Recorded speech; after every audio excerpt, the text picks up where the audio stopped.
오늘은 두 가지입니다. 내용이 길진 않은데 좀 살펴야 될 것들이 심층적으로 있기 때문에 조금 할애해 주시면 좋겠고, 카인의 운명과 람에게 진화를 말씀드리고 싶습니다. 먼저 말씀드릴 것은 이 창세기를 보는 방법인데요. 제가 저번에도 말씀드렸듯이 창세기 1장에서 9장까지라고 할 수 있는 노아의 이야기까지는 그거를 원역사라고 표현해서, 다른 성경도 다 마찬가지겠지만 특별히 아이 메시지가 강하다고 보셔야 됩니다. 그러니까 아담도 나의 모습이고 카인도 나의 모습이고 특히 라멕도 나의 모습이라고 볼 수가 있는데, 이 카인과 라멕이라는 게 거의 운명 공동체라고 보시면 돼요. 이걸 따로 떼어낼 수가 없는 그런 측면을 볼 수 있습니다. 그리고 또 하나, 다음 주에 살펴볼 텐데, 아담은 셋을 낳았습니다.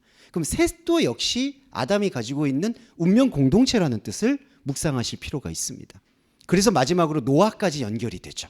그래서 창세기를 지금 저희가 원역사 부분을 묵상하고 있는데, 이 부분은 더 특별히 나의 모습이다라는 것을 더 문을 열고 들어주시는 게 필요하다는 걸 말씀드리고 싶고, 카인하고 라멕이라는 게 떨어져 있는 존재가 아니라 카인이 어떻게 보면은 우리의 안타깝지만 선악의 근원이고요, 선악과의 기원이고, 라멕은 그 선악과를 충실하게 받아들인 우리의 혼적인 자아의 현 주소라고 보시면 됩니다.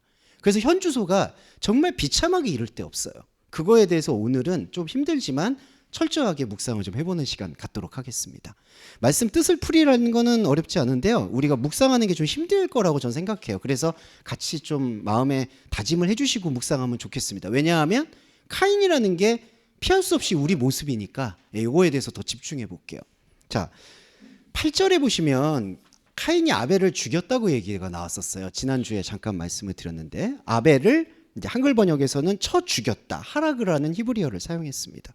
근데 여기서 이제 죽였다라는 게 어떤 의미를 갖느냐, 지워버렸다, 소멸시켰다라는 뜻을 갖습니다. 그래서 이제 이 얘기를 묵상을 해보면 카인은 자신 안에 있는 아벨을 지워버리는데 애썼다라고 볼 수가 있고요, 그거를 묵상을 해보면 바로 십자가의 복음과 연결이 됩니다.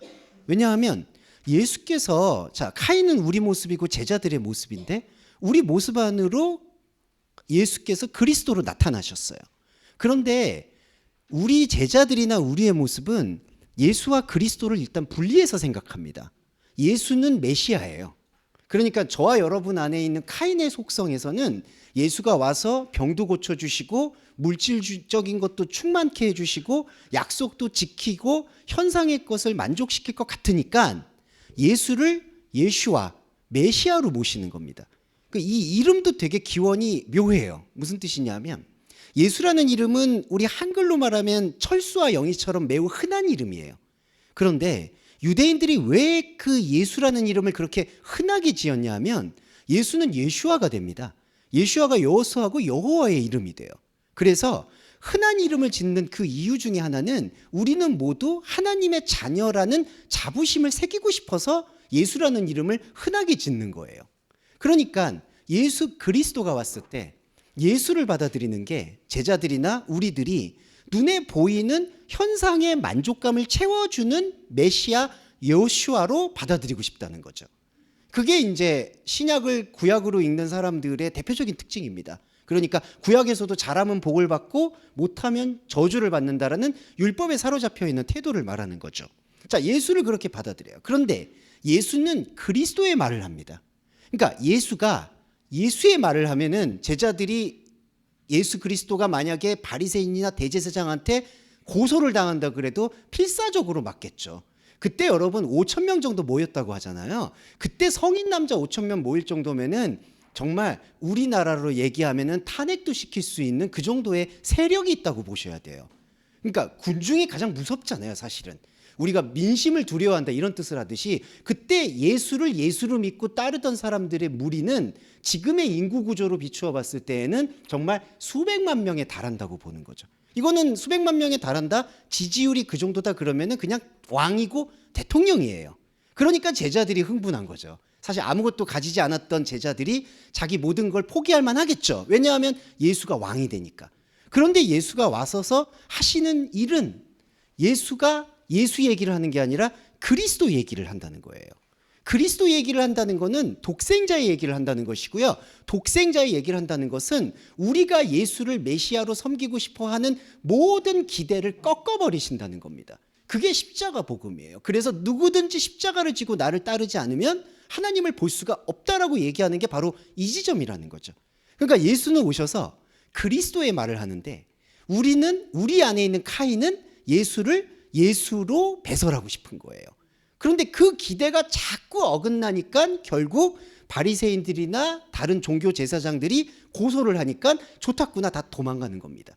그 베드로가 3번 부인했다라고 얘기하는 건 나중에 또 자세하게 말씀드릴 텐데 당연한 결과예요. 저주하며 욕하는 게 베드로가 가지고 있는 원래 카인의 본성입니다. 그리고 안타깝지만 우리도 그 본성이 있죠. 자, 다시 돌아와서 예수가 그리스도의 말을 할 때 하나님의 시선에서 그리스도는 우리에게 완벽한 구원을 주는 기름 부음 그 자체예요. 그런데 제자를 비롯해서 우리 안에 있는 카인은 그 그리스도가 아벨로 보이는 겁니다. 아벨이 지난 시간에 말씀드렸듯이 무익한 거, 허무한 거, 아무것도 없는 걸로 보이는 거예요. 그러면 여러분 딱 보세요. 예수가 와서 의미가 있는 예수로 나와야 되는데, 그리고 분명히 아리까리하게 예수가 예수로 나올 만한, 죄송한데 우리 입장에서는 빌미를 제공하셨어요. 갑자기 안전뱅이라고 표현하겠습니다. 그냥 옛날 써. 안전뱅이가 일어나죠. 눈먼 자가 눈을 뜨죠. 나사로를 보세요. 죽었다가 살아납니다. 뭐 이 정도 보면은 끝장난 거예요. 이 예수는 예수가 되기에 너무나 충분한 거예요. 그러니까 현상을 보여주셨는데 왜 부정합니까? 현상으로 예수가 왕이 됐는데 여기서 더 뭘 해야 됩니까? 라고 제자들이 밀어붙이는데 예수의 그리스도는 이게 중요한 게 아니다. 내가 무리를 걷고 5천 명을 먹이고, 저와 여러분도 마찬가지예요. 현상에서 어려움을 극복하게 내가 너에게 극복의 모티브를 준 게 너를 발목을 잡고 있구나. 그래서 베드로한테 사탄아 물러가라라고 얘기하는 거예요. 그러니까 예수는 자신 안에 함께하는 자들에게 우리가 이해하는 현상에서의 축복과 어떤 필요와 평안을 주실 수 있습니다. 그리고 주시려고 노력하고요. 왜냐하면 우리의 영이 피폐해지니까 그 피폐해짐을 막으려고 배려를 해주신다는 거죠. 그런데 제자와 우리들은, 그리고 모인 5천 명은 그 먹고 배불러가지고 그걸 가지고 예수를 세우려고 했다는 거예요. 그리고 예수가 진리의 복음을 얘기하면 그거는 다 아벨이 되는 거예요. 이건 무익한 거예요. 그러니까 안 들으려고 하는 거예요. 저희가 지난 시간에 요한복음 다락방 강화를 했는데 예수님이 얼마나 답답하셨으면 17장 가서 벽 보고 기도하겠습니까? 더 이상 말이 안 통하는 거예요. 그러니까 제자들이나 모든 사람들은 그 안에 있는 카인만 존중하다 보니까 아벨이 왜 허무하고 무익한지에 대해서 알려고도 하지 않고, 그리고 무익하다는 생각을 가장 크게 갖고 있으니까 카인의 선악과의 생각으로는 아벨을 더 이상 지키고 바라봐야 될 이유를 못 찾는 거예요.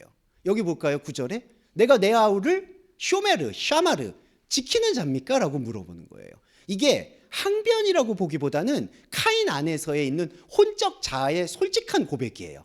자, 저와 여러분이 카인으로 가득 차 있습니다. 만약에 그 카인의 눈으로 또 예수를 봐요. 그럼 카인의 눈으로 예수를 볼 때 예수님의 복음이 다 뭘로 들릴까요? 예수의 복음으로 들려요. 그리스도의 복음이 아니라 복 주는 복음, 응답 주는 복음, 그리고 또 반대편으로는 고난 주는 복음. 또 고난도 이게 새드 메저키즘이라고, 또 주님한테 내가 이 정도 축복을 받으려면 이 정도 고난은 받아야지, 혹은 내가 이 생은 망했지만 하나님께서 이 생을 망한 거는 뜻이 있어, 나중에 사후에 천국을 주시겠지, 이런 식으로 해서 내가 이 생에서는 좀 가난하고 힘들어도 하나님께서 응답을 주시겠지라는 걸로 스스로를 희망 고문을 해요. 이게 예수를 예수로 소비하는 태도여야 되는 거예요. 근데 그렇지 않습니다. 근데 예수가 오셔서 아벨을 준 거예요. 근데 아벨이 여전히 우리 마음속에 무익한 것으로 자리 잡고 있는 이상 이 말이 나올 수밖에 없다는 거죠. 내가 내 아우를 왜 들어야 됩니까? 지켜야 됩니까? 이게 신약 성경으로 보면 하나님을 사랑하고 내 이웃을 내 몸과 같이 사랑해라, 모든 계명을 지키는 게 그 안에 담겼다고 얘기하는 거죠. 아벨을 지키는 게 계명이에요. 근데 이거를 벗어나려면 우리 생각이 어떻게 바뀌어야 되냐면 아벨의 뜻은 허무한 거잖아요. 그런데 아벨의 뜻이 허무하다는 생각의 기원이 카인에게서 나왔다라는 것을 우리가 마음에 묵상을 하면 이건 더 이상 무익한 게 아닌 거예요. 그러면 조금 더 깊이 들어가서 무익한 게 아니면 아벨은 유익한 걸까요? 그것도 아니라는 거죠.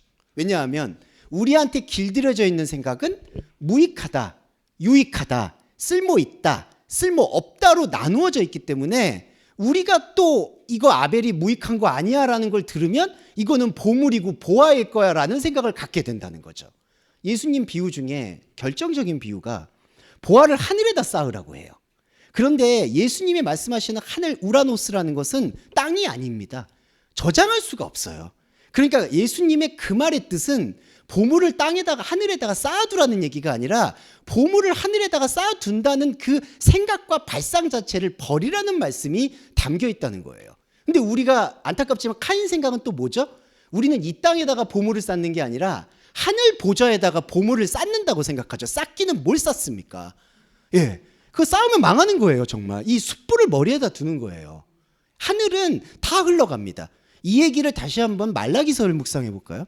말라기서에선 번역이 워낙 난도질돼 있으니까 간단하게 말씀드리면 너가 11조를 지켜봐라. 너가 복을 하늘에 쌓을 것이 없도록 하나님께서 부어주지 아니하냐, 무슨 말도 안 되는 번역이 돼 있어요. 그 얘기가 뭐냐 하면 너가 너의 생각과 율법 안에 사로잡혀 있는 11조를 계속한다면 너는 도저히 쌓을 수 없는 하늘에다가 쌓는 이른바 밑빠진 독에 물 붓기를 하고 있는 거다라는 거를 진단하시는 거죠. 그러니까 하나님을 시험하고 있는 거를 유일한 게 11조다라고 얘기하는 거, 그거 사기에 가까운 말이에요. 예, 하나님을 시험해라 보라. 이 뜻은 뭐냐면 너는 물질과 현상으로 지금 하나님을 시험하고 있구나. 너의 그 하나님을 시험하는 건 아무리 쌓아도 하늘에다 쌓는 것이기 때문에 아무 의미 없이 흘러내려갈 수밖에 없다라는 것을 설명하고 있다는 거죠. 그래서 돌아와 보면 아벨의 무익함을 우리가 전도서의 허무함과 연결지을 수 있는데 이거를 단지 감정적으로 받아들이지 말자는 거예요. 또 감정적으로 받아들이면 이거죠. 이 땅과 이 생활은 너무 허무하고 무익하니까 그냥 빨리 내려놓고 싶어. 근데 여러분, 내려놓고 싶다는 거, 무익하다는 거를 또 내려놓고 그냥 허무하니까 끝내고 싶은 거, 이거 역시 유익해지고 싶은 욕망 중에 하나입니다. 그러니까 인간이요, 벗어날 수 없어요. 그냥 사셔야 돼요. 그래서 제가 오늘 아침에도 무소식이 희소식이라고 말씀드렸는데 그냥 버텨야 돼요. 왕도가 없습니다. 버티면서 이게 무익한지 유익한지를 여러분의 마음 안에 이제는 지우시고 그리스도의 생명으로 완전히 흡수하고 난 다음에 세상을 바라봐야 돼요. 근데 지금 가인은 그러지 못하죠. 나는 내 아우 아벨을 봐야 될 이유, 묵상해야 될 이유를 모르겠습니다. 당신이 무슨 소리를 하는지 모르겠다라고 얘기를 하는 거죠. 그런데 10절과 11절에 이게 나와요. 내가 무엇을 하느냐, 이게 이제 무엇을 하였느냐라는 이 아마르, 그 다음에 마흐, 아시아죠. 그러니까 너가 무엇을 하였느냐라는 게 이제 의문 대명사인데 너가 무엇을 했느냐. 근데 이거는 어떤 뜻이냐면은 책망일 수도 있고 하나님의 개탄이 담겨 있어요. 그러니까 너는 지금 나와는 전혀 다른 일을 하고 있다라는 개탄의 표현입니다. 개탄하다. 그러니까 너 지금 뭘 하고 있느냐.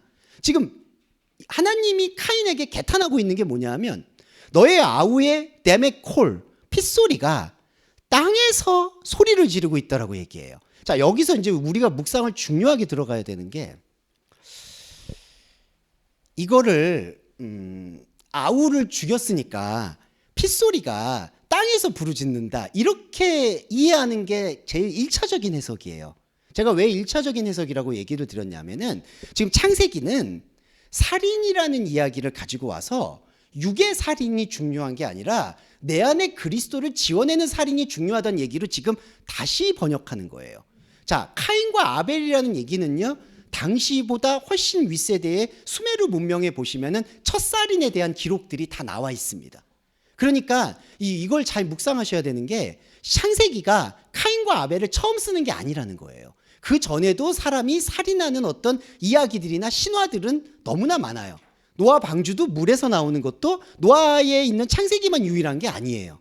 그러면 그때 당시에 이게 떠도는 이야기들이라는 거죠. 그런데 하나님을 묵상한 모세가 이 말씀을 그리스도로 다시 번역한 거예요. 이 살인이라는 걸. 그래서 첫 번째 바뀌는 건 카인과 아벨이 진짜 몸을 죽이는 살인을 가져온 게 아니다라는 거예요. 그러니까 카인이 있든 아벨이 있든 그게 육체적으로 죽은 게 관심사가 아니라는 거죠. 그러니까 저와 여러분은 정말 그러면 아벨이 죽은 거야? 아벨이 있는 거야? 없는 거야? 그걸 묵상할 이유가 없는 거예요. 카인 안에 아벨이 담겨 있다는 걸로 집중하시면 돼요. 그리고 그렇기 때문에 아벨을 우리가 죽여서 하나님께서 이 카인에게 너 아우를 죽였구나라는 것을 책망하는 게 아니라는 거죠. 뭐냐면은 너의 아우의 핏소리라는 게 뭐냐면, 자, 피는요, 이제 내매 말씀드릴게요. 피는 효용성을 말합니다. 자, 효용성이라는 게 뭘까요? 우리가 피가 흘러야지 몸이 움직이죠. 피가 막히는 게 모든 병의 근원이죠. 피가 막히지 않고 계속해서 순환이 돼서 내가 뭔가를 움직이는데 피가 헌신되는 거예요. 그러니까 이른바 피의 흐름, 피의 순환이 우리로 하여금 일을 할 수 있게 하는 거예요. 그러니까 내매 피는요, 사실은 하나님의 약속의 피가 아니라, 약속의 피는 따로 있는 거고요, 내 살을 먹고 내 피를 마시는 그리스도의 피고요, 우리의 피라는 거는 효용성으로만 사용된다는 겁니다. 그래서 피 소리라는 거는, 소리가 콜인데, 콜은 단지 이렇게 소리를 냈다는 뜻이 아니라 호명했다는 뜻이에요. 호명하다. 그러니까 피를 불렀다. 그러니까 너의 효용성을 나타냈다. 그러니까 자, 아우의 핏소리라는 게 뭐냐면, 아벨을 무익하다라고 생각하는 거를 카인이 인정하지 아니하고 뭔가 유익한 걸로 만들려고 아벨의 피를 사용했다는 거예요. 그리고 아벨의 피가 땅에서 부르짖는다는 얘기는 하늘이 아니라, 카인이 계속 농사 짓잖아요. 그 농사 짓고 있는 걸 통해서 아벨을 지우려고 했다는 거죠. 그러니까 신앙의 단계가 이거예요. 우리가 카인으로 살아요. 카인의 피로 삽니다. 그런데 카인의 피로 살다가 하나님의 말씀 그리스도를 우리가 받아들이고 터치를 해요. 그때 아벨이 올라와요. 자, 이게 1차 단계예요. 왜냐하면, 왜 1차 단계냐면, 카인은 열심히 의미를 쫓았잖아요. 그런데 그리스도가, 복음이 들어오잖아요. 근데 그 복음이 첫 번째로 아벨로 나타나요. 그게 뭐죠? 카인으로 열심히 살았는데 이 열심히 살았다는 게 의인은 없나니 하나도 없다는 걸로 전면 부정되는 거예요. 그러니까 너가 나한테 제사를 해도 소용이 없는 거고, 너가 나한테 이런 식으로 주여 주여 기도하는 게 다 카인의 피라는 거예요. 그걸 아벨이 만나요. 그래서 아벨을 만나면 내가 지금까지 하고 있는 것은 모두 하나님 앞에서 무익한 거구나라는 걸 깨달아요. 자, 그 다음에 심층이 뭐죠? 제가 아까 말씀드렸던 선악과를 벗어나는 길인데, 그러면 무익한 거 말고 유익한 게 뭐가 있지라고 찾아요. 그때 그리스도가 말씀하세요. 유익하고 무익한 것이 너에게 의미가 있는 게 아니다. 그러니까 이게 크든 작든 어린아이가 되었든 뭐가 되었든 너는 너 안에서 카인의 생각과 기준을 내려놓고 아벨을 무익한 것으로부터 해방시키는 그리스도의 복음을 받아들이면 완전한 영적 자아가 회복된다라고 말씀을 하시는 게 그리스도의 완전한 뜻이죠. 그런데 여기서는 이 아벨을, 자, 아벨이 무익한 걸 발견했어요. 카인이. 여기까지는 좋아요. 우리의 종교성이. 근데 이거를 또 어떻게 하죠? 땅의 것으로 바꾸는 거예요. 아벨은 무익해서는 안 돼. 내 안에 그리스도가 들어오셨는데 그리스도가 예수로 다시 풀려야 돼. 처음 말씀드렸듯이 예수로 시작했다가 왜 예수로 안 끝나? 예수로 시작했으면 왕인 예수로 끝나야지라고 해서 그리스도를 인정하지 않고 그리스도 안에 있는 유익하고 무익하다라는 이 선악과의 기준을 넘어서는 거에 대해서는 관심이 없고, 이 아벨이 무익하네? 이 무익한 종 어떻게든 사용해 주시옵소서라고 땅에서 호소를 시키는 예배, 땅에서 기도, 땅에서의 11조, 땅에서의 금식을 해버리고 만다는 거죠. 이거 카인의 비극입니다. 그래서 핏소리가 땅에서 자꾸 이용되고 있다라는 것을 지적하시는 거예요. 자, 우리는 이걸 이제 발견하면은 더 이상 여기에 대한 게 묶여있지 않다는 걸 확인하실 수가 있고요. 자, 11절도 그거에 대한 그 반복 설명입니다. 자, 땅이 입을 벌려 너의 손으로 아우의 댐에 피를 받았은즉, 이렇게 돼 있어요. 요게 제일 중요한 묵상인데, 손과 입을 말씀을 드릴게요. 자, 손과 입은 카인 안에 다 담겨 있습니다.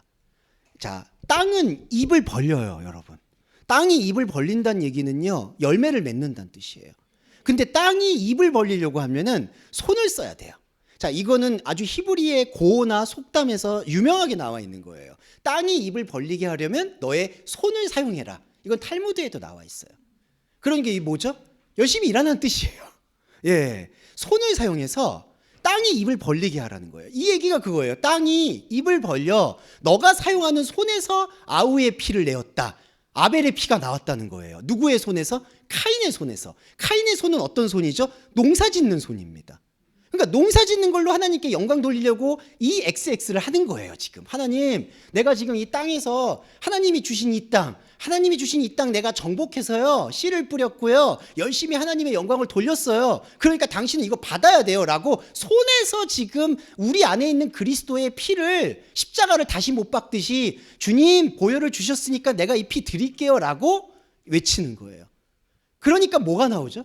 중요한 게 아라르가 나옵니다. 저주가 나와요.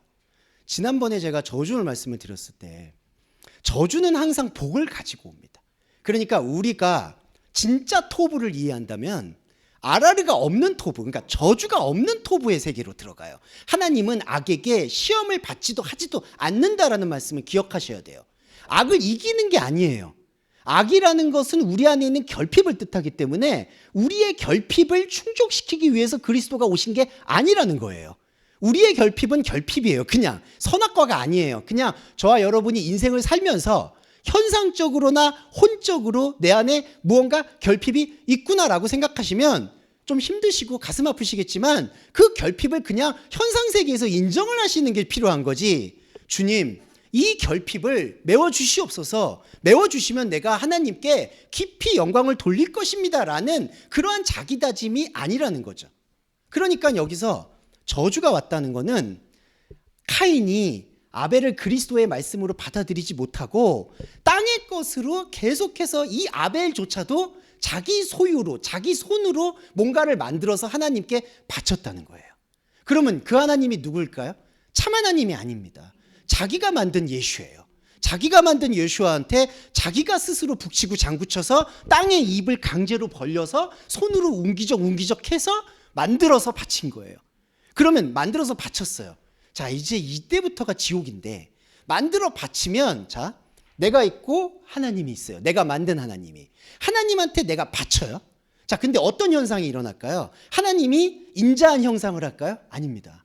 구약을 보세요. 구약 잘 보시면요. 하나님이 잔인해요. 보면. 구약을 보시면요. 차갑고 냉정해요. 그리고 구약만이 아닙니다. 사실.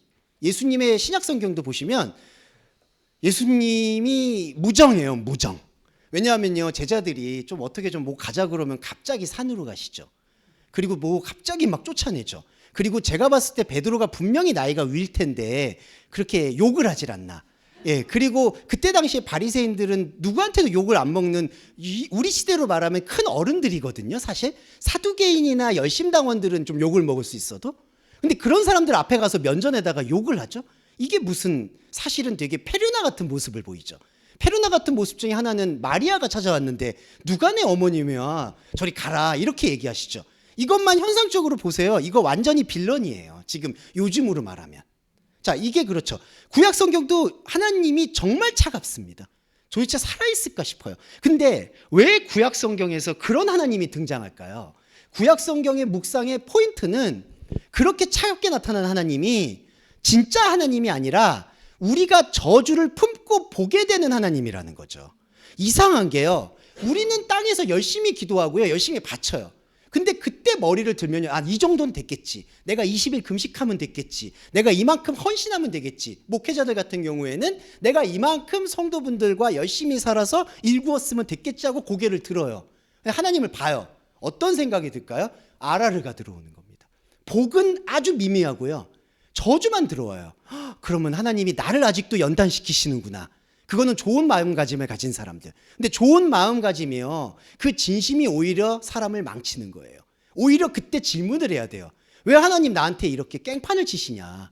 내가 하나님 당신한테 이렇게 바쳤는데 왜 당신은 나한테 늘 이렇게 차갑냐라고 따져야 돼요. 그때 복음이 들어와요, 사실은. 근데 그게 아닌 경우에 우리의 착한 마음, 선한 마음이 난도질 당하는 게 그 다음입니다. 하나님 나한테 만족을 못 하신 것 같아요. 내가 더 할게요. 지금 카인이 그런 거예요. 몹시 분했다는 게 지난 시간에도 말씀드렸지만 분한 게 아니라요. 차라리 깽판을 쳤으면 되는데 그게 아니라 자기 열정을 더 불사른 거예요. 주를 사모하는 열심이 나를 삼킨다고 말씀했듯이 가인이 더 열심히 하는 거예요. 그러니까 이게 정말 눈물 나는 거예요. 그 사람 진심이거든요. 내가 하나님이 나를 아직도 불분명하게 생각하시는구나. 나를 정말 우리가 마치 부모님한테 사랑을 받으려고 하듯이 누구한테 사랑을 받으려고 하듯이, 사랑을 갈구하듯이, 연인한테, 동료한테 애원하듯이 자꾸 그 무정한 하나님한테 뭔가를 하려고 더 노력을 하는 거예요. 그럴수록 피폐해지고, 또 하나 말씀드리면 그런 사람이 지도자가 될 때 망하는 겁니다. 왜냐하면요, 그 사람 입에선 그것만 가르치니까. 여러분들도 아직 멀었어요. 여러분들 더 훈련 받아야 돼요. 여러분 제자가 되는 게 쉬운 게 아니에요. 지옥문입니다. 지옥문이에요. 예, 자기도 안 들어가고요, 들어갈 생각도 안 해. 그리고 들어오려는 사람들도 다 막아버리는 게 이게 지도자예요, 여러분. 그러니까 진짜 지도자 되면 안 돼요, 이러면 진짜. 그런데 예. 그래서 저도 항상 말씀드리는 게 이게 소개해드리는 거지 이게 가르치는 것과 아니에요. 근데 자꾸 이 목회자분들, 제가 오늘은 비판 안 할 수가 없는 게 그 목양이란 말을 버리셔야 됩니다. 목양은 누가 목양을 해요? 자기 한 몸 건사하기도 쉽지가 않은데, 심지어 바울조차 자기 한 몸 때문에 그 십자가 날마다 죽는다는 얘기하고 돌아가셨는데 누가 누구를 목양을 해요? 이 어불성설을 우리가 넘어서야 됩니다. 그게 넘어서지 않으면 지금 11절에서 말하는 것처럼 저주예요, 저주. 이거는요, 일시적으로 우리의 삶이 안정적이다라는 복을 느껴도요, 그 복은 복이 아니에요, 여러분. 이게 제가 이것 좀 말씀드리고 싶은데, 현상에서 안정을 제가 항상 배려 기도를 하죠. 당연히 그렇습니다. 저도 늘 갈구하고 그렇게 되어지는 것을 또 하나님께서 해주신 것도 여러분 안에 분명히 있고 저도 있고. 근데 우리가 잊지 말아야 되는 거는, 현상이 안정됐다고 해서 무소식이 희소식이라고 해서요, 하나님의 복음이 들어왔다라고 자신하지 말라는 말씀이에요. 이거 진짜 그렇습니다. 더 도취가 돼요. 아, 나 이 정도면 살만해, 이 정도면 괜찮아. 그러니까 그거를 아, 나 이 정도면 안 돼, 더 만족하고 노력해, 그런 말씀을 드리려는 게 아니라, 그런 평안도 거짓 평안이라는 거예요. 그냥 우리 감정으로 누리시면 되는 거예요. 그냥 이거 주님 이렇게 주셔서 감사합니다, 그게 아니라는 거예요. 자, 12절로 돌아와 볼게요. 12절에 하나님께서 카인을 정말 사랑하세요. 보면 카인한테 복음을 주는 거예요. 12절. 너는 아바드 하아다마. 아바드란 말씀 많이 들어보셨죠? 이거 아바드 성경이라고 또 어떤 종교단체에서 만든 것도 있어요. 이게 섬긴다는 뜻이에요. 섬기는 성경, 제자 되는 성경. 이거 아바드가 참 우리한테 얄궂은 단어입니다. 그래서 제자 훈련할 때 아바드란 말 자주 사용해요. 저 어떤 기도원에서 제자 훈련하시는 어떤 팀들도 늘 이 아바드, 그래서 경작해라, 섬겨라, 땅에게 뭐 이렇게 타인을 섬겨라. 근데 여러분 이제 이 패러다임을 지우셔야 돼요. 왜 그러냐면, 자 보세요. 너가 밭을 갈아도 땅이에요. 우리에게 주어진 땅. 근데 땅은 너에게 효력을 줄 수 없다. 자, 이 얘기의 말씀의 핵심은, 너가 아무리 땅에서 나를 찾아도 나는 너에게 너가 만족하고 충족시킨 것을 줄 수가 없다는 얘기예요. 이게 가혹하지만 우리가 인정해야 됩니다. 인정할 때 배려가 들어와요, 여러분. 예, 인정해야 돼요. 제가 진짜 드리고 제가 그래서 그래요. 이거 말씀 저는 묵상할 때 정말 몇 달 동안 성경 안 봤어요. 이거 옛날에 보고 난 다음에 땅이 효력을 안 준대. 아니 그러면 내가 도대체 왜 믿어요? 여러분 그렇잖아요. 제가 뼈 빠지게 글을 쓰고 죄송해요. 뼈 빠지게는 아닙니다. 이렇게 설렁설렁 글을 쓰는데, 하여튼 여러분 직업이, 여러분들은 저와 다르게 훨씬 더 노력하시잖아요. 저는 맨날 이제 탱자탱자 그랬는데, 아무튼 그럼에도 불구하고, 아니 도대체 내가 밭을 갈아도 하나님께서 효력을 주지 않는다고 하시는데, 그리고 그게 복음이라고 말씀하시고 그게 묵상이 되니까 나의 혼적인 자아는 희망이 없는 거예요. 아니 그러면 내가 도대체 왜 믿어야 되며, 이게 바로 근데 하나님께서 주셨던 영적인 자리를 볼 수 없게 하는 나의 혼적인 비늘이었다는 거죠. 하나님께서는 유익하냐 무익하냐의 문제가 아니라 완전한 사랑. 너가 그게 뭐가 중요하냐? 너는 나 안에 있는 것으로 충만하지 않냐? 왜냐하면 하나님은 그렇게 말씀하실 수가 있는 게, 하나님은 자기 자신을 나한테 투신했거든요. 하나님이 자기 삼위일체라고 그리스도를 보내셨다는 건 일부를 뗀 게 아니에요. 여러분 혼자를 위해서 하나님이 자기를 던진 거예요. 그러니까 하나님은 자기를 완전히 도박을 한 거죠. 좋은 의미에서 자기를, 자매님 한 분을 위해서 던진 거예요. 근데 우리는 그거가 안 보여. 왜 던져요? 당신이 왜 들어와요? 그럼 당신이 왔으면 나한테 뭘 줘야 되지 않아요? 하나님의 사랑이라는 거는 효력이 있는 거 아니에요? 최소한 감정이라도 줘야 되는 거 아니에요? 우리는 그 생각을 하는 거죠, 당연히. 우리의 종교라는 거는 평안하고 안정하려고 믿었던 건데, 근데 하나님께서는 너무나 순진한 얼굴을 하고, 내가 나를 다 던졌어, 나 이제 갈 데 없어, 받아줘. 그랬는데 우리가 받아주기가 싫은 거예요. 이거 보세요. 땅에서 우리는 계속해서 카인처럼 살려고 하는데, 하나님은 들어오셔서요, 그리스도로 들어오셔서 땅을 다 헤집어 놓은 거예요. 이 땅 필요 없어, 하늘이야. 자, 하늘이야? 이렇게 얘기했어요. 근데 카인은 계속 땅을 보잖아요. 그런데 효력이 없어. 그러면 카인은 절망하는 거예요. 근데 이 하나님은 12절의 하나님은 매우 순수하셔서 너는 땅에서 피하며 누드 하야 베아레츠, 유리하는 자가 된다. 유리한다라는 히브리어가 누드입니다. 누드 노드 이 단어인데요. 이게 히브리예요, 여러분.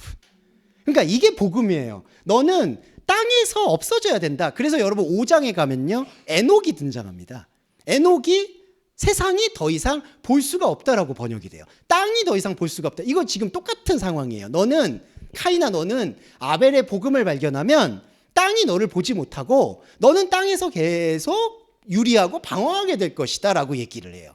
그러니까 이게요, 아벨을 죽였으니까 야, 너는 이제 밭을 갈아도 아무 생각 없고 너는 땅에서 이제 계속 도망자가 될 거야 라고 하나님께서 저주를 내리는 텍스트가 전혀 아니라는 거죠. 그러니까 아벨의 피를 사용하지 마라. 아벨을 아벨로 그냥 내버려두고 복음을 받아들이면 유익하고 무익한 게 넘어서서 땅은 하나님과 만나는 자리가 아니라는 것을 너는 알게 될 것이고, 너는 여전히 땅을 살지만 땅에서 발을 딛지 않는 영원한 영적 들림의 상태를, 이게 영적 휴거입니다. 휴거의 상태를 유지하게 된다는 거예요. 바로 지금 저와 여러분이 유리가 된 거예요. 여러분 들렸어요. 이게 인자가 들려야 하리니라는 게 바로 이 영적 랩처 휴거예요. 여러분 이게 이루어지는 겁니다. 이게 하나님께서 카인에게 주셨던 복음이에요. 우리가 이걸 받아들이면 우리 안에 아벨이 살아나요. 그런데 우리의 이 현상계를 한번 볼게요. 현상계는 진짜 미치광입니다. 13절에 보시면 카인이 여호와께 말을 하되, 이런 말을 하지 말아야 되는데, 내 죄업이 지기가 무겁습니다. 아온 가도를 써요. 자, 이 완전히 커뮤니케이션이 안 되는 건데요. 12절에서 하나님은 자, 땅에서 일을 하면 안 돼. 그러니까 땅에서 너는 그냥 살아. 근데 그 사는 걸 내 영광을 돌린다고 얘기하지만 마. 왜냐하면은 효력, 내가 땅을 통해서 너와 만날 수가 없으니까 그냥 땅을 살아. 그리고 힘들면은 거기에 대해서 어떻게, 나 지금 하늘에 대해서 만나고 싶은데 땅이 나를 괴롭혀요. 그런 거를 내한테 말해줘. 그러면 내가 어떤 식으로든 조금 완만하게 해줄게. 여러분 파도와 바다를 잠잠케 하시는 것도 그런 상징들이에요. 자, 그런 거예요. 그러면서 너는 그냥 땅을 살되 유리하고 방황해. 여기다 깃발을 꽂지 마.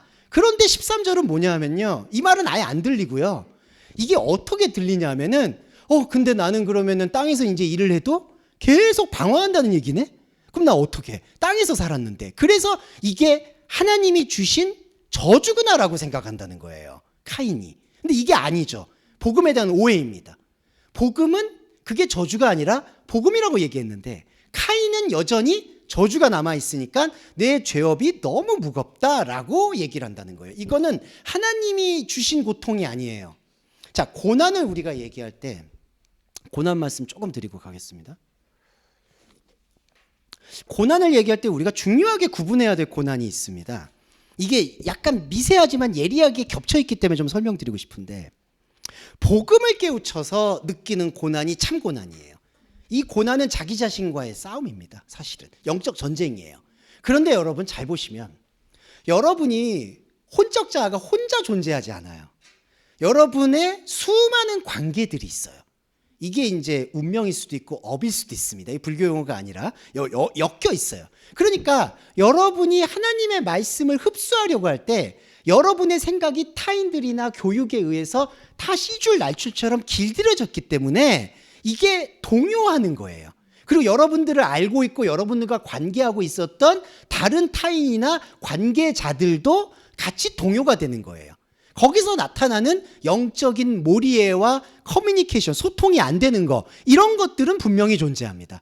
그런 고난들이 따라오는 거는 정말 죄송한 말인데 어쩔 수 없어요. 정말 어쩔 수 없어요. 그건 죄송한데 제가 뭘 이렇게 해드릴 수가 없어. 여러분이 해결해야 돼요. 해결한다는 것도 여러분이 뭐 이렇게 나 이거 끊어낼 거야, 그게 아니에요. 뭐냐, 계속 그럴 때 복음의 본질에 노출이 돼야 되는 거예요. 그럴 때 여러분 안에서 완전히 무슨 고구마 줄기처럼 엉켜있는 이 모든 것들이 끊어지는 거예요. 이것도 우리가 끊는 게 아니에요. 현상계는 끊는 게 아닙니다. 끊든 말든 상관없어요. 하나님께서 영적인 랩처를 하시면 이 현상계가 여전히 변화하든 변화하지 않든 그때 나의 마인드가 달라지는 거예요. 이런 거죠. 그런데 다른 고난은 뭐냐 하면은, 다른 복음으로 인한 고난은 자기가 세운 하나님이 내가 충분히 땅에서 영광 돌리지 못했기 때문에, 내가 충분히 예수 보혈을 외치지 못했기 때문에 하나님께서 나에게 지금 장차 있을 축복을 위해서 지금 고난을 주시는구나라고 생각할 때는 그 고난은 완전히 잘못된 고난이라는 거예요. 완전히 잘못된 고난입니다. 이거는 차라리 죄송한 말인데 세상에서 세상대로 사는 것보다 더 고통스러운 거예요. 이게 제일 미치는 거예요. 왜냐하면 돈이 들어가잖아요. 예, 이 헌금 얘기 안 하도록 하겠습니다. 네, 헌금을 이거 행걸 따지면은 이게 속상해서 살 수가 없어. 예, 그러니까 이거는 넘어가기로 하고요. 예, 그러니까 이게 고난에 대한 다른 패러다임을 가져가야 된다는 거죠. 이거에 대해서 제가 고난에 대한 설명을 좀 해주셨어요. 근데 13절에 지금 카인의 고난은 제가 말씀드렸던 그 후자의 고난이라는 거죠. 아, 내가 땅의 걸 부족하게 했구나. 이것도, 그리고 내가 아벨을 죽였구나라는 것도 카인이 또 오해를 하는 거예요. 내가 하나님께서 뭔가 대단히 지키라고 했던 소중한 거를 못 지켰나 보다. 근데 지금 그 얘기가 하는 게 아닌데, 그런 주파수에 이 불일치가 일어나는 겁니다. 자, 그리고 14절 보세요. 여기까지 복음이에요. 주께서 나를 이 땅에서 나를 쫓은 즉 내가 주의 얼굴을 봅지 못하고 내가 땅에서 피하며 유리하는, 왜 이게 복음일까요? 지면에서 쫓아내는 거 출애굽이죠. 우리가 이 땅에서 더 이상 영적 자아가 있으면 안 되죠. 두 번째로, 주의 낯을 보지 못한다는 게 왜 복음이냐면, 이때 카인이 생각하는 주님은 다른 복음의 주님이에요. 그러니까 이거는 더 이상 안 보게 되는 거죠. 나 외에 다른 신이 안 보이게 되는 거죠. 내가 주의 낯을 볼 수가 없다. 참복음이 시작되는 거죠. 그리고 마지막으로, 땅이 나를 보지 못하며 유리하는 자가 된다. 이게 히브리 백성의 본질이에요. 예, 계속해서 떠도는 것, 예수님이 머리둘 것 없는 그 상태가 나타나는 거예요. 그런데 자, 여기까지는 복음이에요. 근데 카인 안에 있는 이 선악과가 마지막 문장을 끌고 오는 게요, 나를 만나는 자마다 나를 죽인다라고 얘기를 합니다. 이게 왜 그럴까요? 이 모든 복음을 복음이 아니라 저주로 받아들이기 때문이에요. 유리 방황하는 거, 주님의 얼굴을 못 보는 거, 지면에서 나를 쫓으신 거, 이걸 다 복음으로 받아들이지 못하고 저주로 받아들이는 거예요. 이거는 안타깝지만 오늘의 교회 상황과 거의 일치합니다. 말씀드리고 싶어요. 지면에서 쫓아내는 건요, 교회에서 쫓겨나가는 걸 얘기합니다. 여러분이 자꾸 이상한 소리 하시고 복음이 그게 아닌 것 같아 얘기하니까 더 이상 교회에서 이제 장로님, 집사님 이제 나가세요. 우리 교회를 더 이상 물을 흘리지 마세요. 이것도. 그리고 주님의 낯을 보지 못하는 것도, 이것도 저주가 돼요. 아, 내가 나한테 안정감을 줬고 나를 학대하든 나를 길들이든 어쨌든 나를 가스라이팅했던 하나님이 더 이상 안 계시다고 했을 때 더 방황하게 되죠. 하나님 내 기도를 안 들어주시는 것 같아요. 지금 솔직히 오셔서 우리 동서말씀교회에서 기도해서 잘 되는 거 보셨어요? 예, 이제 기도 잘 안 나오시죠? 이게 복음입니다, 여러분. 이런 기도가 나오면 안 돼요. 입술의 기도, 중언부언이 아니고요, 본질의 기도가 나와야 되죠. 그러니까 여기서 우리가 갈등이 넘어서야 되는 거예요. 더 이상 내가 지금까지 익숙하게 섬기던 하나님 얼굴이 안 보여야 돼요. 그게 근데 안 보이니까 불안해. 그리고 마지막으로, 이건 제일 집요한 거예요. 저도 고백하는데, 이게 말은 쉽지, 유리한다? 근데 이게요, 땅을 또 살라는 얘기예요. 유리하라는 게 땅 떠나서 영지주의자처럼 뭐 하늘로 와라, 이것도 아니에요. 보면 그냥 땅을 계속 살래요. 근데 사는데 유리하래요. 그러니까 이게 말은 그런데 그러면 나는 내 이름을 높이고 싶기도 하고, 누군가한테 제가 인정 욕구가 얼마나 강한 사람인지, 네, 누군가가 뭐 내가 욕하면 되게 기분 나빠하고 막, 그러니까 이 유리한다는 거에 대해서 여전히 저도 괴리감이 있습니다. 근데 이게 바로 영적인 전쟁이고 복음이에요. 근데 이게 복음으로 다 안 풀리면, 딱 선악과의 목에 가시처럼 묶여버리면 이 모든 것들이 지금 나를 죽이려고 한다라고 생각하는 거죠. 그러니까 하나님은 진리의 복음을 던지시는데, 우리는 그 진리의 복음을 날 죽이려고 하는구나, 이 사람이. 이렇게 받아들인다는 거예요. 그래서 자, 조금만 더 5분만 설명드릴게요. 여호와께서 급합니다. 그렇지 않다라는 걸 되게 뉘앙스가 다급하게 말씀하세요. 아니다. 왜 죽이냐? 카인을 죽이는 자는 벌을 7배나 받으리라. 자, 이 벌 7배, 시간이 좀 지났지만 요것만 연결드릴게요. 자, 7배라는 게 뭐냐면요, 완전수입니다. 예. 자, 중요한 게요, 이 벌이라는 개념이요, 지금 카인이 생각하고 있는 잘못된 생각의 결박을 뜻해요. 그 잘못된 결박에 대해서 내가 완전수를 주겠다는 얘기는, 너의 그 저주와 복에 대한 왔다 갔다 하는 그 선악과의 굴레를 하나님께서 완전히 해방시키겠다는 거예요. 이게 뭐냐 하면, 카인을 죽이는 자라는 건요, 카인 자신이에요. 내가 저기로 가도 하나님이 나를 죽이려고 하고 있고 여기로 가도 죽이려고 하고 있고 자기가 죽음에 대한 두려움을 갖고 있는 거예요. 자기 존재가 지워지는 거에 대한 땅에서의 영광과 봉헌을 더 이상 하나님이 안 받을 거라는 거에 대한 불안감이 있기 때문에 죽인다고 생각하는 거예요. 이게 다니엘의 채식과 마찬가지입니다. 다니엘이 하나님 말씀을 먹으니까 사자들이 피냄새를 못 맡고 안 죽이고 물어뜯지 않잖아요. 사자도 돌을 물어뜯지 않잖아요. 피냄새가 없으니까 안 물어뜯어요. 근데 이게 바로 카인이 그 채식을 먹지 못하고 내가 누군가에게 하나님께 잘못했기 때문에 죽일 거다라고 생각하는 거에 대해서 하나님께서 완전히 해방시키시는 게 7배의 벌이라는 거예요. 그러니까 이게 7배의 벌을 준다는 얘기가 아니라 너가 생각하고 있는 그 잘못된 벌을 나의 완전수로 해방시킨다. 그래서 카인한테 오트, 표를 주는 거예요. 이 표가 표적입니다. 그래서 이 표가 바로 그리스도의 표적이에요. 요나의 표적 외에는 보여줄 것이 없다고 말씀하신 그리스도의 표적이에요. 그래서 이게 복음 중에 복음인데 16절에 보세요. 카인이 여호와 앞을 떠나서 에덴 동쪽 놋 땅에 거주합니다. 놋이 뭐냐면요, 방황이에요, 여러분. 놋. 예. 그러니까 야샤브 아레츠 놋. 그러면 이게 에덴 동쪽이 자체가 놋 땅일 수밖에 없는 거예요. 무슨 뜻이냐? 이 복음의 행동이라는 거죠. 복음은 유리하고 방황하는 거잖아요. 이 방황이 더 이상 우리한테는 나쁜 게 아니에요. 더 이상 땅에다가 깃발을 안 꽂으니까 복이에요. 그런데 보세요. 17절에 아내와 동침함에 이가 임신하여 에녹을 낳는다. 이때는요, 아내와 동침했다는 뜻을 잘 들어주셔야 되는 게 이게 정말 성관계를 맺었다는 뜻의 본질이 아니라요, 에녹을 만들었다는 얘기예요. 에녹이라는 게 한우카라는 뜻에서 유래했는데 봉헌하다, 재물을 바치다라는 뜻입니다. 그런데 자, 카인의 속성이 드러나는 게, 선악과적 속성은요, 자, 셋의 후손인 에녹, 이게 동명이인이에요. 동명이인을 쓴 게 하나님의 절묘한 말씀 행위입니다. 아담의 후손인 셋의 후손에서 놋이 나오죠. 에녹이 나오죠. 근데 그 에녹은 어떻게 되냐면 세상이 다시 보지 못한다고 표현이 돼요. 그런데 여기 보세요. 카인이 낳은 에녹은요, 하나님의 봉헌 제물이에요. 한우카. 그런데 하나님의 봉헌 제물을 가지고 성을 쌓아요. 이거 나중에 바벨탑으로 나옵니다. 네. 그러니까 우리 안에는 하나님의 어린 양인 예수 그리스도의 봉헌 제물이 있습니다. 저와 여러분 안에도 에녹이 있어요. 이것도 우리 자아예요. 그런데 우리 자아를 셋의 후손인 그 노아 방주로 이어지는 에녹으로 풀어내면 이 봉헌이 행위의 제물이나 행위의 기도나 행위의 11조가 아니고 말씀의 11조라는 걸 알게 되는 게 바로 성 쌓기를 멈추고 그리스도에게로 완전히 들어가게 되는 거죠. 그런데 카인의 선악과는 그 에녹을 가지고 성을 쌓았다는 거예요. 이게 문제의 기원이라고 보시면 되겠습니다. 그러니까 놋 땅에 거주하기 때문에 정리를 해보면 하나님께서는 7배의 벌을 준다는 얘기가 너가 생각하고 있는 내가 하나님이 나한테 벌 주실 거야, 하나님이 나한테 뭔가 채찍질할 거야 라는 그 생각을 나의 완전수로 해방시킨다는 뜻이고요. 그리고 우리로 하여금 놋 땅에 거주하게 하세요. 방황하게 하세요. 근데 이 방황이 우리 안에 더 이상 어색한 게 아니라 복음이라고 느끼면 에녹을 성을 쌓는 데 쓰지 않고 세상이 다시 모지 못하고 하나님께 랩처되는, 휴거되는 존재로 사용할 수가 있는데, 지금 우리 안에 있는 선악과의 다른 면인 에녹이 성을 쌓아버리고 있다는 거죠.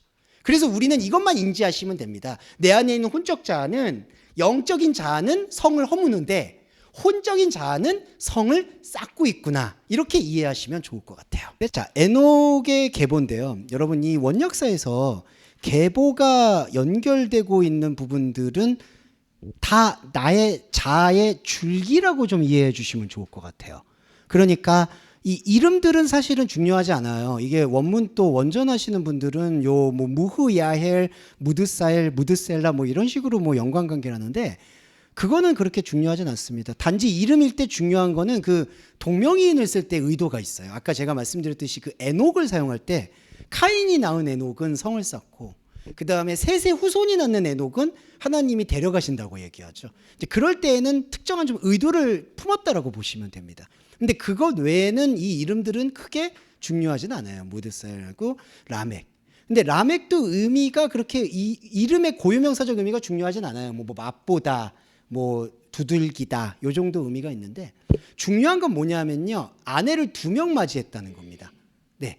근데 이걸 마치 옛날에 뭐 일부 다처제에 대한 얘기를 하고 있다, 뭐 이렇게 얘기를 하는 경향도 있는데 사실 창세기에서는 그것과 아무 상관이 없어요.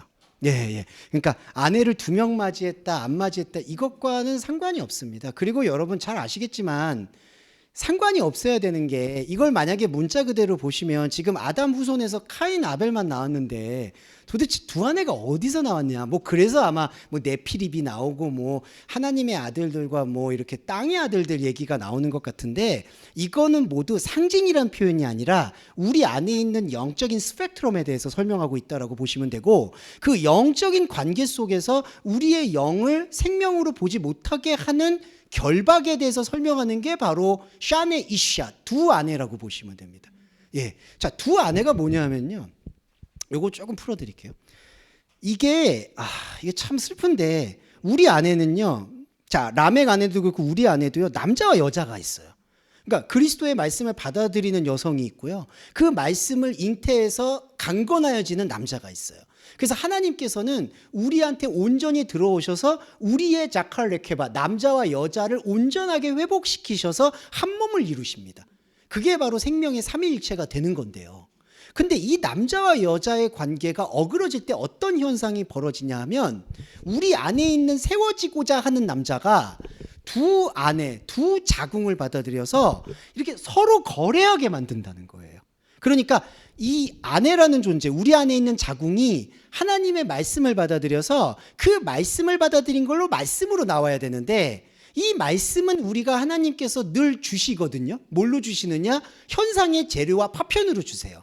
우리가 살고 있는 이 혼적인 모든 모습들이 현상의 파편이에요. 제가 항상 말씀드렸지만 우리의 감정, 우리의 심정체계, 우리가 가지고 있는 어떤 윤리의식, 인간이 뭐 동물과 다르다라고 얘기할 수 있는 어떤 거, 무한한 것에 대한 어떤 궁금증. 자, 이런 모든 인간적인 것들은 하나님께서 주신 파편이에요. 영의 파편이라고 할 수 있죠. 그런데 그 영의 파편을 가지고 우리가 그리스도의 말씀을 받아들이면 그 영의 파편이 그리스도 안으로 수렴이 되어서 그리스도가 나오게 됩니다. 이게 아버지와 나는 하나가 되는, 그리고 우리가 하나가 되는 완전한 구원이거든요. 자, 완전한 구원이죠. 자, 그런데 이 라멕이라는 우리 안에 있는 이 혼적인 파생물, 자, 혼적인 파생물입니다. 이게 카인이 가지고 있는 죄에 대한 잘못된 생각이 라멕을 가져온 거예요. 근데 이 라멕이 또 뭘 가져오냐면은 이 내 안에 있는 하나님의 말씀을 받아들이는 그 파편으로서 질그릇으로서의 자궁을 하나님을 바라보는 데 사용하는 게 아니라 또 다른 타인의 질그릇을 보면서 나를 확인받으려고 하는 거예요. 자, 이게 그러니까 바로 하나님의 말씀과 하나님의 존재를 내 안에서 발견하지 않고 내 밖으로 끄집어내서 나를 잘하고 있는지 못하고 있는지를 판단하게 만드는 게 바로 두 아내가 되는 겁니다. 근데 이게 굴레가 되는 게, 굴레 중에 굴레가, 자, 이 A 아내가 있고 아다가 있고 실라가 있어요. 근데 아다는 실라를 보고 실라는 아다를 봐요. 근데 이 아다와 실라가 서로 보면서 하는 역할이 뭐냐 하면은 서로의 결핍을 보게 돼요. 자, 결핍의 차이가 바로 이건데요. 자, 아다는 야발과 유발을 낳아요. 가축과 수금과 퉁소예요. 이거는 목축을 상징합니다. 그러니까 이거는 농경사회를 상징해요. 자, 보세요. 근데 아다의 또 다른 아내 실라는 두발가인, 이 이름 중요하지 않아요? 구리와 쇠로 만드는 기구. 이거는 자, 목축이 아니라 문명을 뜻해요. 예, 그때 당시에 이게 순환입니다. 근데 이게 두 개가 모두 어떻게 보면은 라멕이 가져오고 있는 굴레가 돼요. 왜 굴레가 되냐면요. 땅의 걸 가지고요. 노래를 하고요. 땅의 것을 가지고 날카로운 도구를 만들려고 해요. 그래서 우리가 계속해서 발전하려고 해요. 그런데 이 발전하려고 하는 목표가 그냥 땅에서 사는 목표가 아니라 하나님에게 도달하려고 하는, 그러니까 내가 서로 아다와 실라가 서로를 바라보면서 자신의 부족함을 메우려고 하는 결핍을 상쇄하려는 행동이 된다는 거죠. 목축을 가지고 있는 사람은 문명을 가지지 못했기 때문에 그 결핍을 메우려고 하고요. 그 다음에 문명을 가지고 있는 사람은 목축이나 농경을 갖고 있지 못하기 때문에 그거를 메우려고 노력을 하고요. 이거는 마치 현대인의 모습하고도 똑같아요. 현대인의 모습은요, 목축은 평안한 상태를 뜻하고요, 문명은 도전하는 상태를 뜻해요.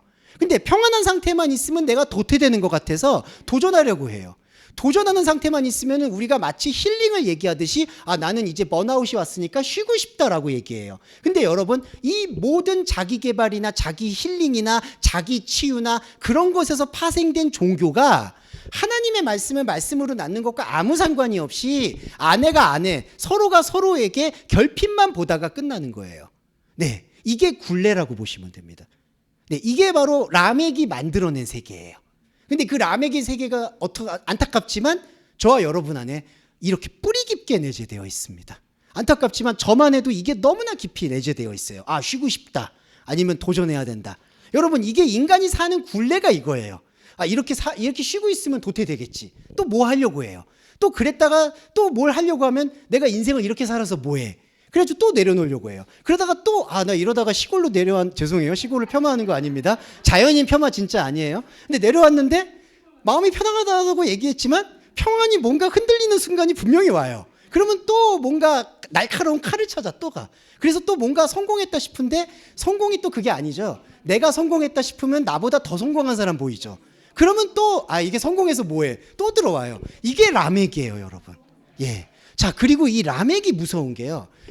이 카인이 원인이에요, 사실은. 근데 중요한 건 이 라멕이요. 자, 이랏, 무후야엘, 무드살, 낳고 낳죠.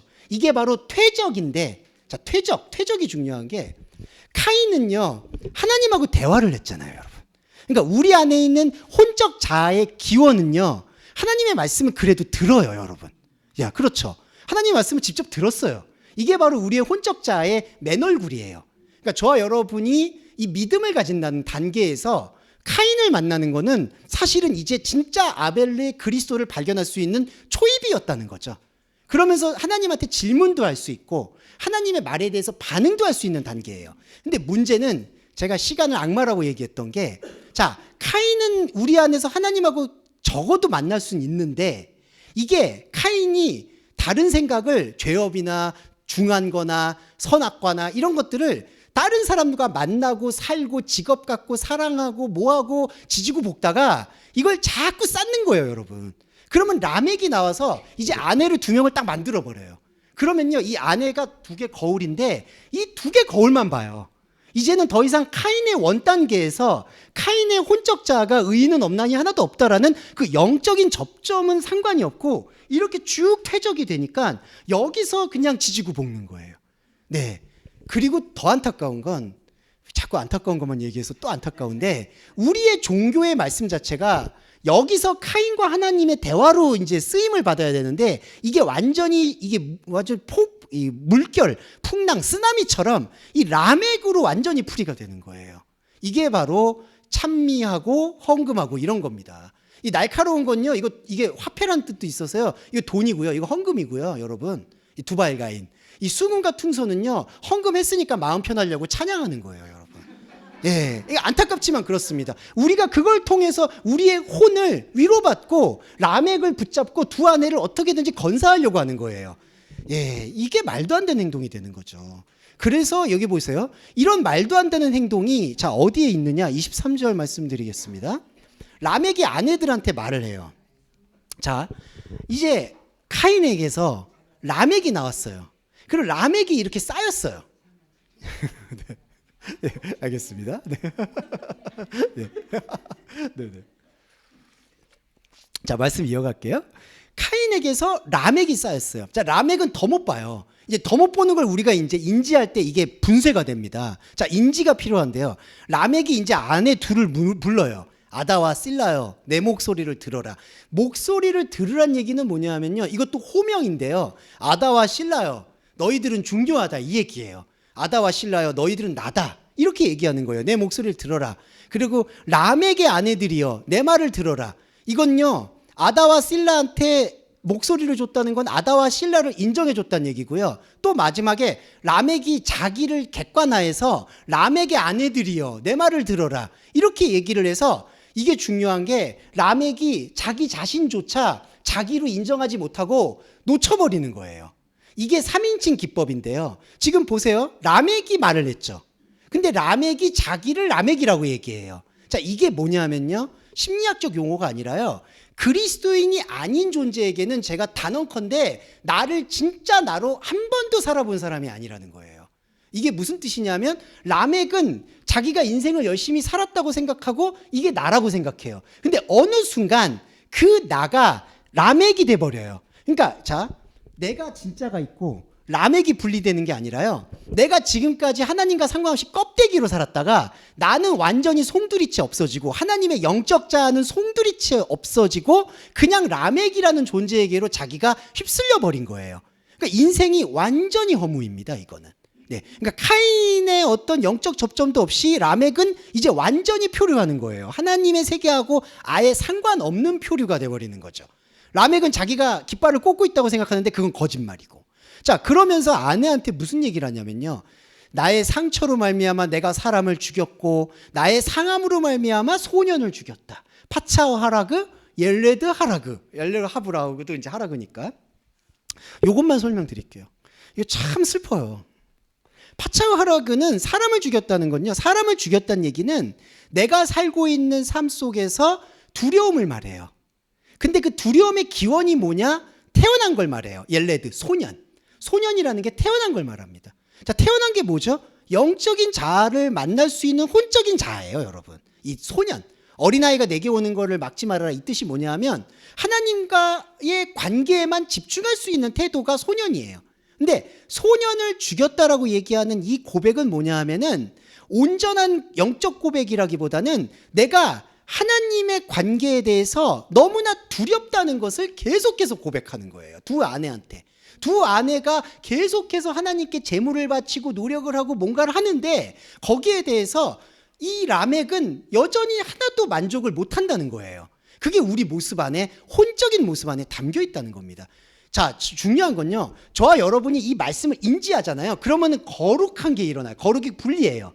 저와 여러분은 더 이상 라멕의 잔재에 휩쓸리지 않게 되는 거예요. 복음이라는 게 바로 이겁니다. 복음을 이렇게 인지해서 아, 내 안에 이 라멕이 있구나 라고 여러분과 제가 느끼는 그 순간 내가 라멕을 떠나보내야지, 이게 아니라 라멕이 보이면 라멕이 떠나는 거예요. 여기가 복음입니다. 자, 그래서 내가 소년을 죽이지 않고 태어난 것, 영적인 생명을 이제 다시 찾게 되는 거예요. 그런데 이 라멕의 고백을 보세요. 카인을 위해서는 벌이 7배인데 라멕을 위해서는 벌이 77배라고 얘기해요. 자, 이게 어떤 고백이죠? 잘못된 고백입니다. 자, 카인이 만약에 하나님이 벌을 7배를 내릴 거라는 것에 대해서 복음 반응을 했다면 아까 제가 첫 시간에 말씀드렸던 복음의 행위로 돌아오게 되겠죠. 아, 하나님께서는 내가 죄를 이런 식으로 짓는 거를 상관하시는 게 아니라 나와 동떨어져 있는 상태를 회복하시려는 거구나. 그게 벌을 7배를 주신다는 얘기예요. 그러니까 벌이 아닌 거죠, 원래. 자, 여러분, 죄가 아니에요, 우리가 생각하는. 그 하마르티아라는 게 아, 내가 하나님과 다르구나. 그 다르구나는 걸 인지하고 하나님과 복음을 받아들이면 죄가 더한 곳에 은혜가 넘쳤다고, 하나님과 내가 다르다는 걸 더 깊이 알수록 내가 하나님과 하나라는 것에 대해서 더 깊이 알게 되는 거죠. 그러면서 우리가 흔히 말하는 자범죄가 다스려지는 거예요. 컨트롤이 되는 거예요, 그게. 그런데 이게 달라지고 라멕의 지금 잘못된 고백은 뭐냐 하면 카인이 진짜 복음을 깨달았다면 아벨의 단계, 에녹의 단계로 넘어가야 되는데, 성을 쌓지 않는 에녹, 하나님께서 데려가시는 에녹으로 가야 되는데 우리 안에 있는 잔재물인 라멕은 시간이 이렇게 지났고 카인의 하나님께 받은 저주가 쌓였으니까 나는 이제 더 많이 저주를 받을 거야, 나는 이제 더 어려워졌어라고 본다는 거죠. 이게 바로 대대로 시간의 악마라고 얘기하는 잘못된 하나님 없는 선악과의 쌓임입니다. 불행하게도요, 2000년이 지났잖아요, 예수님 오시고. 우리가 더 힘든 거예요, 사실은. 예. 우리 세대가 초대교회보다는 훨씬 힘든 거예요. 왜 그럴까요, 여러분? 번역 자체가 난도질 돼 있어요. 신약 성경도요, 처음 시작할 때부터 싸움이에요. 바티칸 사본과 알렉산드리아 사본의 싸움이에요. 처음부터 여러분, 예수님 말씀하신 거 복음으로 옮겼죠. 그거 온전히 보존 안 돼요. 또 이거 그때는 인쇄가 아니라서 필사를 해요. 필사할 때마다 이거 말이 이상한데? 대표적인 거 하나 말씀드릴까요? 예수님이 원래 원복음에서는 바울한테 너는 사람들에게 발견되는 어부가 되는 게 이렇게 말씀하셨어요. 근데 이게 어떻게 번역이 되죠? 사람을 낚는 어부로 바뀌어요. 근데 그게 아니에요. 너는 이제 너 자신이 사람들, 너의 안에 있는 자아들에게 너의 민낯이 발견되는 거다. 너의 직업은, 너의 정체성은 그거다라는 거예요. 근데 필사자들이 말이 이상하다고 생각하니까 왜 어부인데 사람한테 발견돼? 그러니까 사람을 낚는 어부로 바꾸는 거예요. 예, 이런 겁니다. 그러니까 2000년이 지나서 제가 자꾸 번역이나 안타까움을 말씀드리는 이유는 하나님과는 다른 카인의 생각으로 라멕들이 너무나 많다는 거예요. 예, 그래서 제가 협박을 드리려는 말씀이 아니라 이 너무나 많은 관계 속에서 이 엉킨 실타래를 어떻게 푸느냐, 우리는 시간을 거꾸로 거슬러서 카인을 대면하면 되는 겁니다. 아까 저희가 카인을 대면했죠. 카인 안에 하나님께서는 저주를 주신 게 아니라 복음을 주신 거구나. 이것만 이해하시면 되고요. 너가 밭을 갈아도 땅이 효력을 내지 않는다라는 거를 복음으로 받아들이고, 마지막으로 너는 유리하는 자가 된다는 게 예수 그리스도와 하나가 되는 거구나라는 것만 인지하시면 라멕들이 줄줄이 부서집니다. 이게 기름진 까닭에 멍에가 부러지는 그리스도의 말씀 역사고 축사예요, 여러분. 귀신이 어떻게 쫓아나갑니까? 뭐 예수 이름으로 쫓아나가는 거 쫓아나갈까요? 아니에요. 말씀의 비춤과 정교한 말씀이 우리 안에서 이렇게 뚫고 들어오면요, 침투하면요, 우리 안에 있는 람에게 77배 벌 받을 거야. 이건요, 여러분, 독설이에요. 내가 왜 그러냐면 하나만 말씀드릴게요. 람에게 이런 얘기한다는 건요, 나도 77배 받을 건데 나보다 더 잘못한 놈들은 7700배 받을 거야.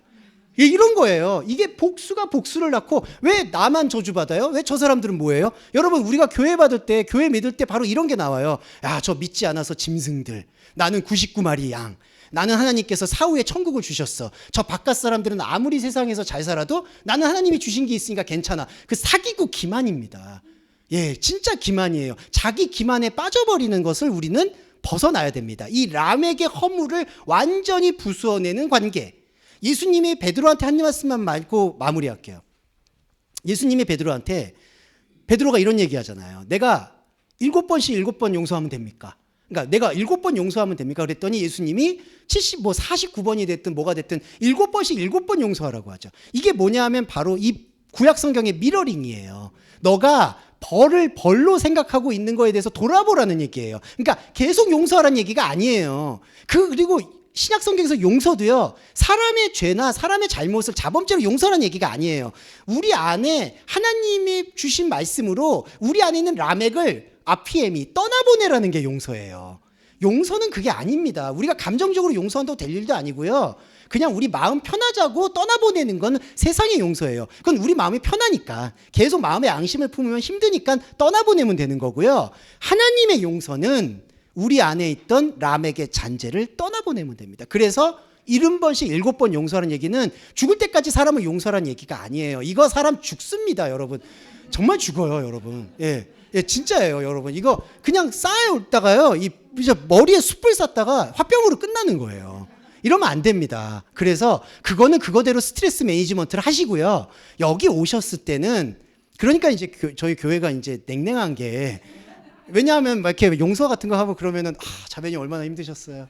권사님, 우리 손잡고 기도합시다. 이러면 저도 진짜 그러고 싶고 마음은 그렇습니다. 예. 그리고 진짜 마음도 그렇고요. 실천도 계속 하려고 노력을 해요. 하지만 그거는 목사로서 하는 실천이 아니에요. 저와 여러분이 알게 된 인연과 관계로서 같이 기뻐하고 힘들고 어려운 거를 돕고 고민하는 거지, 이걸 복음으로 끌고 오는 그 순간 이건 완전히 엉켜붙은 국수가 돼버린다. 그래서 람액이 절대로 안 없어집니다. 그래서 우리는 복음에 있어서만큼은 정말 정교하게 거룩하게 잘라내야 돼요. 검이 칼을 써야 됩니다. 그래서 람액의 77배에 대해서 조금 설명을 드렸습니다. 네, 오늘 시간 너무 많이 길어졌네요. 죄송합니다. 자, 배려의 기도와 주기도문으로 마무리하겠습니다. 사랑하는 주님, 카인이라도 보면 좋겠는데 우리 안엔 람액이 너무 많습니다. 벌 받을 걸 두렵고 다른 사람 저주하는데 빠릅니다. 다른 사람 미워하고 나도 학대합니다. 그럴 때마다 우리는 더 황폐해지고 기도의 응답은 오간데 없고 우리는 더 그럴수록 간절히 우리 안에 있는 우상을 찾기 마련입니다. 자비로우신 하나님, 창세기 말씀을 통해서 우리 안에 카인을 유리하는 히브리인 복음의 요체로 둔갑해 주심을 진심으로 감사합니다. 이것이 복음입니다. 카인 안에 있는 아벨이 깨달아지고 아벨이 더 이상 허무하지 않고 하나님 안에서 온전한 아가파오, 사랑을 나눌 수 있는 관계로 승화시켜 주시는 이 복음 앞에서 우리가 어디를 가겠습니까? 무엇을 찾겠습니까? 이 아벨을 지키고 바라보는 것 외에 다른 무엇이 신앙생활일지 의문입니다. 하나님, 그러나 우리 동서말씀교회 지체 여러분들께서 이 현상의 삶을 살아가는 데 있어서 여러 가지 필요한 부분들이 발목을 붙잡는 것만큼은 어쩔 수 없습니다. 그래서 기도합니다. 경제적으로 어려운 부분이 있다면 조속히 해결하고 그것이 완만해질 수 있도록 배려해 주시고, 건강에 어려움과 아픔이 있다면 그 건강이 조속히 치료되고 원만한 치료 방법을 찾을 수 있도록 주님께서 배려의 길을 열어주시길 바랍니다. 무엇보다 사람과 사람의 관계로 힘들고 고통스러운 부분이 가장 어렵습니다. 그러나 주님, 우리의 감정체계를 뛰어넘어 우리의 감정체계를 새롭게 압도하는 주님의 새물결을 우리는 확신합니다. 그 새물결이 더욱더 우리의 혼적 자아를 영적인 말씀 섭취로 인해서 압도할 수 있도록 배려해 주시기를 소원합니다. 그리고 이 모든 기도의 본질은 우리 안에 있는 그리스도의 몸의 회복에 있음을 영적인 말씀으로 고백.